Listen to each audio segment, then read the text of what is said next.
एक छोटे से गांव में जहां हर कोई आपस में जुड़े हुए परिवार चाहता था, वहां एक अजीब घटना का आगमन हुआ। गांव के उस होटल में रसोइये की जगह रोज बदलती थी, लेकिन खाना हमेशा स्वादिष्ट होता था। गांव के लोग भोजन के प्रति इतने वफादार थे कि जब भी कोई किसी समारोह या कार्यक्रम के लिए खाना बनाता था, तो वे सभी इस विश्वास के साथ खुदरा देते थे कि यदि उस होटल का रसोइया खाना पकाएगा, तो यह लोगों के अत्यधिक आकर्षण का कारण होगा। सुबह सुबह ग्रामीण अपनी दैनिक दिनचर्या में व्यस्त थे, जिसमें कृषि कार्य, व्यापार और घरेलू काम शामिल थे। एक छोटे से होटल का भी अपना महत्वपूर्ण स्थान था, जो गांव के सभी लोगों के लिए बहुत महत्व रखता था। ग्रामीणों में भोजन के प्रति बहुत सम्मान था और वे होटल के रसोइये पर उतना ही भरोसा करते थे जितना अपनी मां पर करते थे। बावर्ची हमेशा नए और खास तरीके से खाना पकाने की कोशिश करते थे और वह हमेशा स्वादिष्ट और लाजवाब खाना बनाते थे। गांव के लोग उनके खाने के इतने दीवाने थे कि किसी भी महत्वपूर्ण कार्यक्रम के लिए वे इसे ही चुनते थे। एक दिन सुबह गांव में एक महत्वपूर्ण सभा का आयोजन किया गया, जिसमें विभिन्न गांवों से लोग भाग लेने आए। सभा के आयोजन के लिए रसोइये को भी चुना गया। बैठक की दिनचर्या योजना से भरी थी और बैठक में आए लोग रसोइया द्वारा बनाए गए भोजन का स्वाद लेने के लिए उत्सुक थे। सभा शुरू हो गई और लोग भोजन का आनंद लेने लगे। भोजन की मिठास, विविधता और विशिष्टता ने सभी को आकर्षित किया और वे सभी खुश थे कि वे बावर्ची के भोजन का स्वाद ले रहे थे। लेकिन यह सब कुछ एक अद्वितीय चीज के पीछे छिपी हुई थी। बावर्ची का असली नाम नहीं था, बल्कि वह एक बुद्धिमान बंदर था जो मानव बुनाई के कपड़ों में विद्यमान था।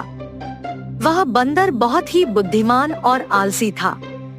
उसे लगता था कि मनुष्यों के खाने में सिर्फ वही आसक्त हो सकता है जो स्वादिष्ट हो। इसी विचार से उसने मानव बुनाई के कपड़ों में बदलकर खुद को होटल के बावर्ची के रूप में दिखाने का निर्णय लिया। बंदर ने अपनी चालाकियों से नए नए खाने बनाने की कोशिश की और वह हमेशा से देखता रहा कि उसके बनाए गए खाने से लोग मनोरंजन करें और उसके परिवार की तरह सहयोग करें। दिन रात की मेहनत के बाद उसकी चालाकियां कामयाब हो गई और उसकी खाने की विशेषता ने गांव के लोगों का दिल जीत लिया। उसके खाने से सभी अत्यधिक प्रसन्न थे और उसे सभी की सराहना मिल रही थी।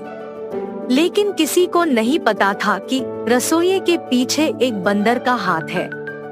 इस अद्भुत योजना के पीछे बंदर की एक विशेष वजह थी। परिवार के अपार स्नेह के बावजूद उनका परिवार उनके साथ नहीं था। बंदर के पारिवारिक पिता की एक दिन गांव वालों ने हत्या कर दी, क्योंकि उसने किसी कारण से गांव के एक बच्चे की जान बचाने की कोशिश की थी। बंदर को गांव के लोगों द्वारा दिखाए गए स्नेह के बारे में तब पता चला जब वह अपने परिवार की मृत्यु का दुहक मना रहा था। बंदर को यह विश्वास हो गया कि आदमियों के स्नेह भावना और सहानुभूति के पीछे एक महत्वपूर्ण कारण होता है और वह भी उनकी मदद कर सकता है। उसने यह सोचकर उनकी मदद करने का निर्णय लिया कि वह गांव के लोगों के लिए खाना बनाने में मदद करेगा।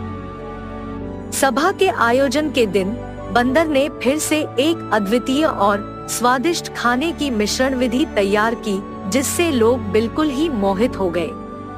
जब लोग उसके बनाए गए खाने का स्वाद लेने लगे, तो बंदर ने आत्मविश्वास से भरपूर होकर उन्हें बताया कि वह खुद बंदर है और उसने मानव बनाई की बुनाई में खुद को छिपाया है।